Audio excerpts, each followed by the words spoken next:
क्या सच में ईश्वर का अस्तित्व है? क्या कोई ऐसी शक्ति है जो इस ब्रह्मांड को संचालित करती है? आज हम जानेंगे ईश्वर के साक्षात प्रमाण वैज्ञानिक, ऐतिहासिक और आध्यात्मिक दृष्टिकोण से।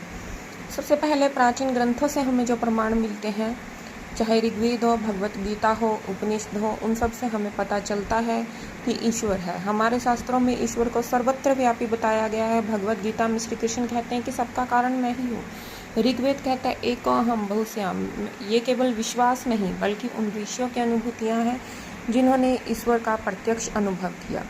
उसके बाद कुछ संतों और भक्तों के अनुभव हम बता रहे हैं जिनसे हमें ईश्वर के साक्षात होने के प्रमाण मिलते हैं।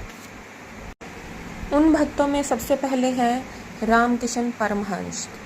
रामकृष्ण परमहंस के बारे में ये दावा किया जाता है कि उन्होंने माता काली को प्रत्यक्ष रूप में देखा था और उनसे बातचीत भी की थी। वे ध्यान की ऐसी अवस्था में पहुंच जाते थे जहां शारीरिक चेतना चली जाती थी, यानी कि आत्मा का परमात्मा से मिलन होता था। तो इससे भी हमें पता चलता है कि ईश्वर जो है वो मौजूद है। रामकृष्ण परमहंस के अनुभवों की जांच किसने की? स्वयं जो स्वामी विवेकानंद थे, वो एक तार्किक सदस्य थे। वो हर चीज को तर्क की कसौटी पर कसते थे। जो पहले तो नास्तिक प्रवृत्ति के थे, कौन? विवेकानंद। लेकिन बाद में जब उन्होंने इनकी जांच की और उन्हें पता चला कि वाकई में जो रामकृष्ण परमहंस हैं वो माता काली से संवाद करते हैं, बातचीत करते हैं, तो उन्हें वो भी ईश्वर में विश्वास करने लगे। न्यूरोलॉजिकल अध्ययनों के अनुसार गहरी ध्यान की अवस्था में मस्तिष्क में थीटा वेव्स उत्पन्न होती है जो अलौकिक अनुभूति का कारण बनती है। परमहंस के अनुभव इतने गहरे थे कि उन्हें देखकर कई वैज्ञानिक और बुद्धिजीवी ही भक्त बन गए। उसके बाद है मीराबाई। अब मीराबाई का तो हम सबको पता है कि श्री कृष्ण को अपना पति माना और जीवन भर उन्हीं के नाम से ही उन्होंने भजन, तपस्या और सेवा की। उन्होंने कहा जाता है कि कई बार भगवान कृष्ण के दर्शन भी हुए, लेकिन जब उनका विवाह एक राजा के साथ किया जाता है तो उन्हें जहर दिया गया, लेकिन उसके बाद भी वो जीवित रही। तो मीरा की भक्ति पर ऐतिहासिक रचनाएं भी हमारे पास उपलब्ध हैं। जहर वाला प्रसंग तो लोक परंपराओं और राजस्थानी जो ग्रंथ हैं उनमें हमें देखने को मिल जाता है। इस पर वैज्ञानिक जांच पूर्ण नहीं हुई है, परंतु भक्ति से उत्पन्न आत्म शक्ति को तो नज़रअंदाज हम नहीं कर सकते। भक्ति के दौरान उनका शरीर तब से इतना मजबूत हो गया था कि उनका मानसिक संतुलन जो था वो अडिग रहता था, यानी कि किसी भी डर से वो ईश्वर की भक्ति करना नहीं छोड़ती थी। उसके बाद है संत तुकाराम। इनके बारे में कहा जाता है कि जो संत तुकाराम है उनका भगवान विट्ठल यानी कि भगवान विष्णु जी का एक रूप जिन्हें माना जाता है, भगवान विट्ठल से इनकी प्रत्यक्ष रूप से बातचीत होती थी।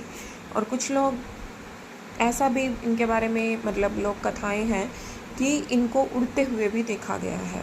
तुकाराम के जीवन पर पांडित्य अध्ययन भी हुए और उनकी रचनाएं आज भी महाराष्ट्र में लोगों के लिए प्रेरणा का कार्य करती हैं। उड़ने का दावा तो भौतिक रूप से इसको नहीं किया जा प्रूफ नहीं कर सके हैं कि वाकई में वो उड़ते थे, परंतु ध्यान और समाधि की अवस्था में शरीर की गति और तापमान में विचित्र परिवर्तन होते हैं, जिसे विज्ञान ने भी स्वीकार किया है। उन्होंने विट्ठल के दर्शन केवल कल्पना नहीं बल्कि एक अनुभूत सत्ता के रूप में किए थे। तो इससे भी हमें पता चलता है कि ईश्वर मौजूद है। उसके बाद संत कबीर ईश्वर को साकार और निराकार दोनों रूप में स्वीकार करते हैं। उन्होंने बार बार कहा, जो खोजे तीन पाइया गहरे पानी बैठ। कबीर के अनुभव गहरे ध्यान और आत्म अनुभूति के प्रतीक थे।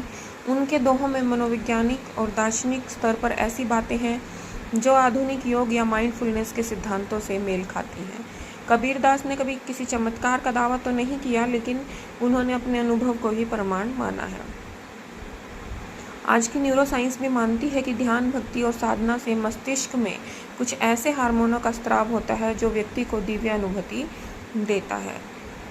कई जो संत थे, खासकर बौद्ध भिक्षु थे, उनके जब EEG स्कैन किए गए तो ध्यान की अवस्था में थे वो, तो पता चला है उससे कि उस समय जो मस्तिष्क होता है वो एक अलग तरीके से कार्य करता है।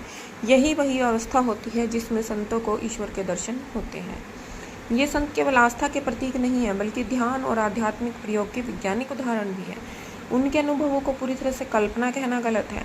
ये सभी मानव चेतना की ऊंचाई और ईश्वर के साक्षात अनुभव को दर्शाते हैं, जिससे आधुनिक विज्ञान अब धीरे धीरे समझने लगा है। तो ये कुछ ऐसे संतों के हमारे पास प्रमाण हैं जिनसे हमें पता चलता है कि वाकई में ईश्वर मौजूद है। ईश्वर के ऊपर अविश्वास करना गलत है।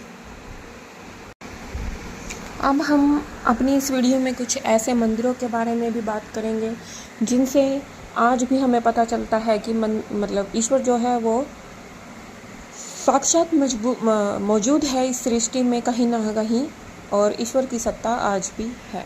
पहला मंदिर है तिरुपति बालाजी का मंदिर, जो कि आंध्र प्रदेश में है।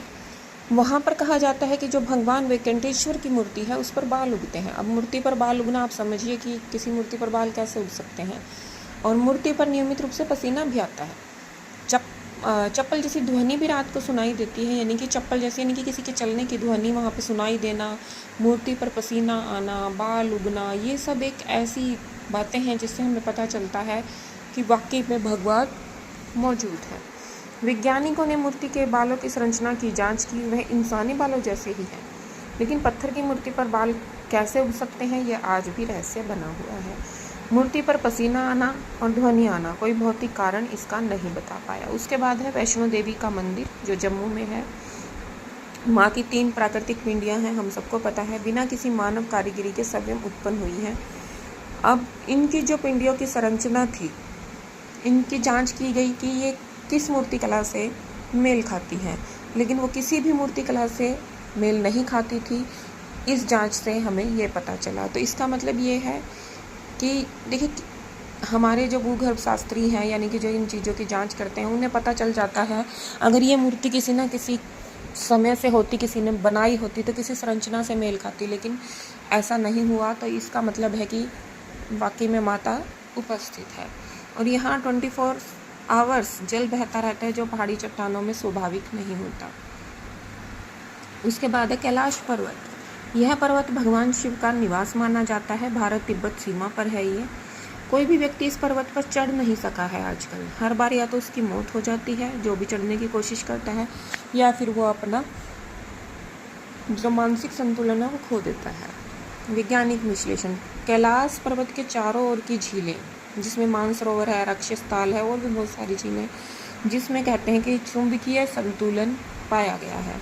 नासा के अनुसार यहाँ टाइम डिस्टॉर्शन जो समय है उसका अजीब सा अनुभव यहाँ पे होता है। उसके बाद है कामाख्या देवी असम। माँ की मूर्ति यहाँ पर नहीं है किसी भी प्रकार की, लेकिन योनि रूप में, यानी कि पहाड़ जो है वहाँ पे कुछ इस तरह से दरार बनी हुई है जिससे कि वो एक योनि के रूप में दिखाई देती है। हर साल एक बार अभ्याची मेले में उस स्थान से रक्तस्राव होता है। अब वैज्ञानिकों ने जांच की, लेकिन उस समय जल का रंग लाल हो जाना किसी भी केमिकल रिएक्शन से नहीं पाया गया। कुछ ने कहा कि आयरन की अधिकता है, लेकिन इसको प्रूफ नहीं किया जा सका। और उसके बाद है बगलामुखी मंदिर। ये मध्य प्रदेश में है। यहाँ पर ऐसा कहा जाता है कि बिना तेल और बाती के कई बार दीपक को जलता हुआ देखा गया है। जांच में पाया गया कि कोई ज्ञात ईंधन नहीं था, फिर भी लौ जल रही थी। यह प्रयोग बंद मंदिर में हुआ था, कैमरे की निगरानी में। उसके बाद है ज्वाला देवी मंदिर, हिमाचल प्रदेश। जिसके बारे में तो हम सबको पता है कि ज्वाला देवी मंदिर में कहा जाता है कि अकबर ने उस जो लौ को बुझाने की बहुत कोशिश की, लेकिन वो नहीं बुझी। पानी गिराया गया, मतलब बहुत सारे प्रयोग किए गए जिससे उसको बुझाया जा सके, नहीं वो बुझी। और इसके ऊपर प्रयोग भी किए गए वैज्ञानिकों ने। यहाँ पे ONGC, ठीक है, इंडियन ऑयल जो है हमारा, उसने खुदाई की, पर यहाँ पर कोई प्राकृतिक गैस का स्रोत भी नहीं मिला जिससे कि सोचा जाए कि उसी की वजह से अग्नि जलती है।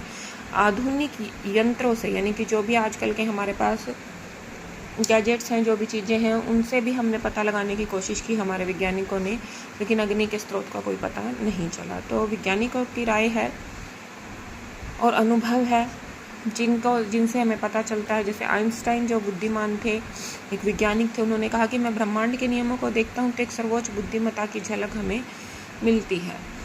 उसी तरह से ध्यान और भक्ति से मस्तिष्क के कुछ हिस्से सक्रिय हो जाते हैं, जिससे दिव्य अनुभूति